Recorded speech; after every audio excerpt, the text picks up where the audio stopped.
आज के इस रेफ्रिजरेशन साइकिल के टॉपिक में हम लोग बात करेंगे प्रेशर और टेम्परेचर की भी। रेफ्रिजरेशन साइकिल के किस पार्ट में कितना प्रेशर और कितना टेम्परेचर होता है, इस टॉपिक में पूरा डिस्कस करेंगे। सबसे पहले बात करते हैं रेफ्रिजरेशन साइकिल की। रेफ्रिजरेशन साइकिल में 4 बेसिक कंपोनेंट्स यूज होते हैं: कंप्रेसर, कंडेंसर, एक्सपेंशन डिवाइस और इवेपोरेटर। इसमें एक और एडिशनल डिवाइस होता है जिसे बोलते हैं फिल्टर ड्रायर। कंप्रेसर जो है high pressure high temperature vapour refrigerant को कंप्रेस करके कंडेंसर में भेजता है। ये high pressure high temperature vapour refrigerant जब ये कंप्रेसर से आउट होता है, बाहर निकलता है, तो इसका टेम्परेचर 75 से लेकर के 95 डिग्री सेल्सियस तक होता है। थोड़ा कम या ज़्यादा हो सकता है। उसके बाद जब ये कंडेंसर में जाता है तो यहाँ पर इसका टेम्परेचर होता है अराउंड 50 डिग्री सेल्सियस।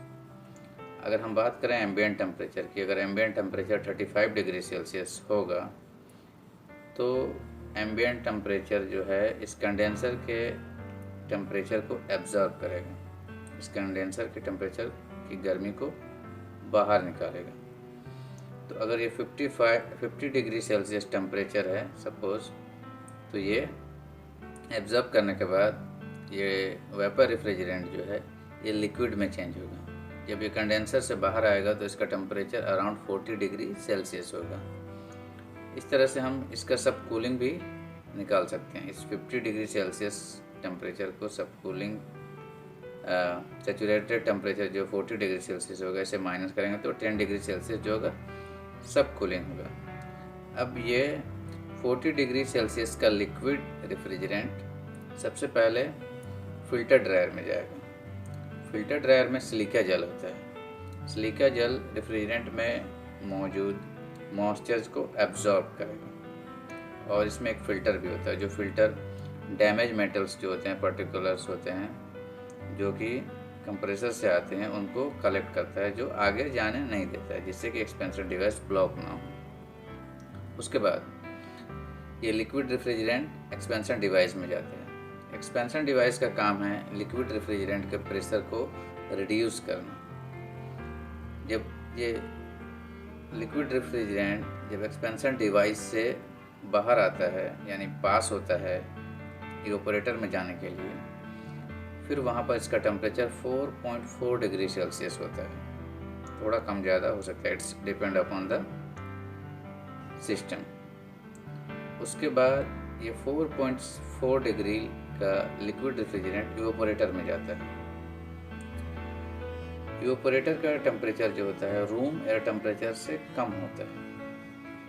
अब suppose if room air temperature is 24 degree Celsius और ये 4.4 डिग्री सेल्सियस टेम्परेचर इवेपोरेटर में फ्लो करेगा।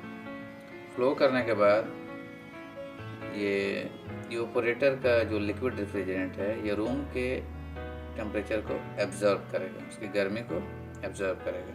करने के बाद ये लिक्विड रेफ्रिजरेंट जो है वेपर रेफ्रिजरेंट में कन्वर्ट हो जाएगा। जब ये वेपर रेफ्रिजरेंट इवेपोरेटर से बाहर निकलेगा तो इसका टेम्परेचर होगा अराउंड 10 डिग्री सेल्सियस, जो कि सक्शन लाइन का टेम्परेचर होना चाहिए।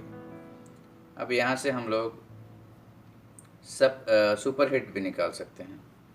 इस सक्शन का जो टेम्परेचर होगा 10 डिग्री सेल्सियस, इससे हम 4.4 डिग्री सेल्सियस टेम्परेचर को माइनस कर देंगे, तो ये 5.6 डिग्री सेल्सियस जो कि एक्चुअल सुपर हीट यहाँ पर निकल जाता है।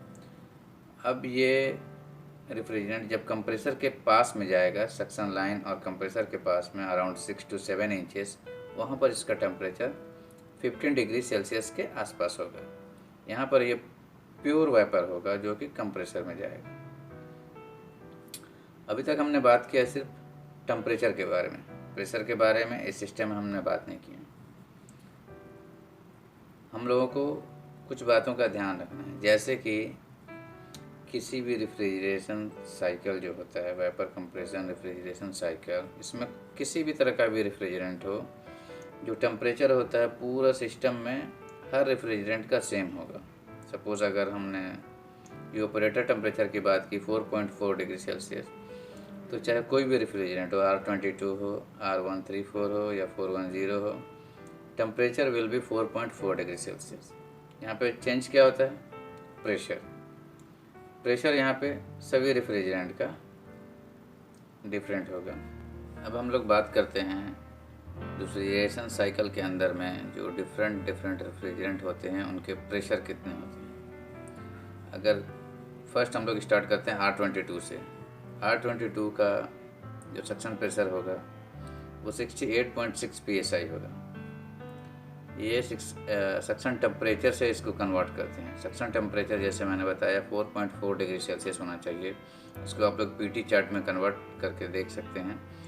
ये आएगा 68.6 psi, लेकिन ये एक्यूरेट नहीं होता है। ये 60 to 70 psi हो सकता है। 5 psi कम ज़्यादा हो सकता है। ये सक्शन, डिस्चार्ज और स्टैंडिंग तीनों पर ऐसा है, कोई भी एक्यूरेट नहीं होता है। जस्ट मैंने एक स्टैंडर्ड चार्ट आप लोगों के लिए बनाया है। अब बात करते हैं R22 के सक्शन प्रेशर की। It could be 60 to 70 psi। Discharge pressure की बात करें तो 250 to 300। यहाँ पे सिस्टम में आपको दिखेगा 243 to 297, लेकिन हम लोग बोल सकते हैं 250 to 300। Standing pressure will be 150 to 160। It's depend upon ambient temperature. If we talk about R410A, suction pressure will be 120 psi, discharge pressure 380 to 480, standing pressure 260 psi. If we talk about 407, तो इसका suction pressure 63 psi होगा, discharge pressure 247 to 307 psi. If we talk about standing pressure 153 psi. If we talk about 134A, suction pressure will be 35 psi. It could be 30 to 35 psi. Discharge pressure 158 to 199. Standing pressure 95 psi. If we talk about 404A, suction pressure will be 87 psi. Discharge will be 270 to 370 psi. Standing pressure 190 psi. If we talk about R32, suction pressure will be 120 psi. Discharge pressure 381 to 484 psi. And standing pressure will be 250 to 260 psi. If we talk about R290, suction pressure will be 65 psi. Discharge 203 to 256, and standing will be 142 psi. If we talk about R600A, it could be suction pressure will be 12 psi. Discharge will be 71 to 95 psi, and standing will be 44. As I told you, थोड़ा कम या ज़्यादा हो सकता है. So never mind about that one, and you download this chart from the screen, or you can take a screenshot. So now the refrigeration cycle is complete.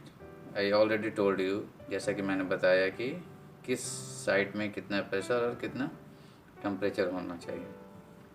इस तरह के और भी रेफ्रिजरेशन वीडियोस देखने के लिए आप लिंक पर क्लिक करके मेरे यूट्यूब चैनल पर जाकर देख सकते हैं. उसको सब्सक्राइब करेंगे तो आने वाले वीडियोस में आपको नोटिफिकेशन मिलेगा. Thanks for watching the video.